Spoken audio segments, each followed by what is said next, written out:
Hi friends, welcome to Pushpa Maha YouTube channel. இன்னைக்கு நம்ம பார்க்க போறது கடுகு. வெறும் கடுகு மட்டும் நம்ம போட்டு தாளிக்கிறது பதிலு கடுகு வந்து இப்போ நான் 1/4 கிலோ எடுத்திருக்கேன். 1/4 கிலோ கடுகு வந்து நம்மளுக்கு ஒரு 3 மாசத்துக்கு ஒரு தாளிக்கிறதுக்கு. வெறும் கடுகு மட்டும் போட்டால் தாளிக்கிறதுக்கு மனம் இருக்காது. அதோட மிக்ஸ் பண்ணதுக்கு எங்கள் அம்மா எப்பயுமே இப்படி தான் செய்வாங்க. அதே மாதிரி தான் நானும் செய்கிறேன். 1/4 கிலோ கடுகுக்கு 3 ஸ்பூன் ஜீரகம்,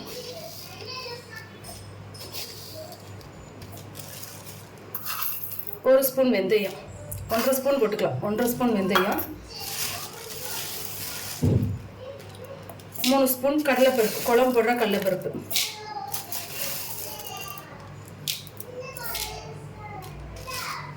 பாசிப்பருப்பு 3 ஸ்பூன்,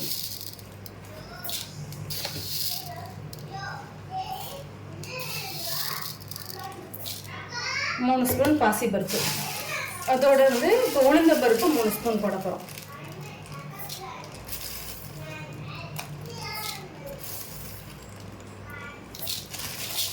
இப்போ நல்லா மிக்ஸ் பண்ணி விட்டுக்கோங்க.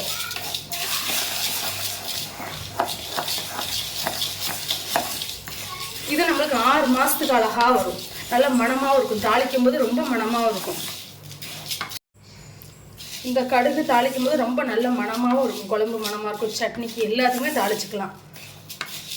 இதில் வந்து கடுகு, ஜீரகம், வெந்தயம், உளுந்து, கடலைப்பருப்பு எல்லாமே போட்டிருக்கேன். இது 6 மாதத்துக்கு அழகாக வரும். 1/4 கிலோ கடுகு இப்போ 1/2 கிலோ கடுகு மாதிரி இருக்குது.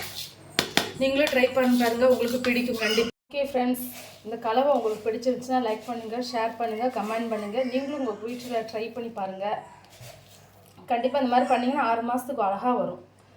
நம்ம எந்த ஒரு கறி குழம்பு, நம்ம எல்லா குழம்புக்கு, சட்னிக்கு எல்லாத்துக்கும் யூஸ் பண்ணிக்கலாம். நல்லா இருக்கும், மணமாக இருக்கும். நீங்கள் ட்ரை பண்ணி பாருங்கள். சப்ஸ்கிரைப் பண்ணுங்கள். கீழே இருக்க பெல் ஐக்கானை கிளிக் பண்ணுங்கள். ஓகே ஃப்ரெண்ட்ஸ், தேங்க்யூ, பாய். நெக்ஸ்ட் வீடியோவில் பார்ப்போம்.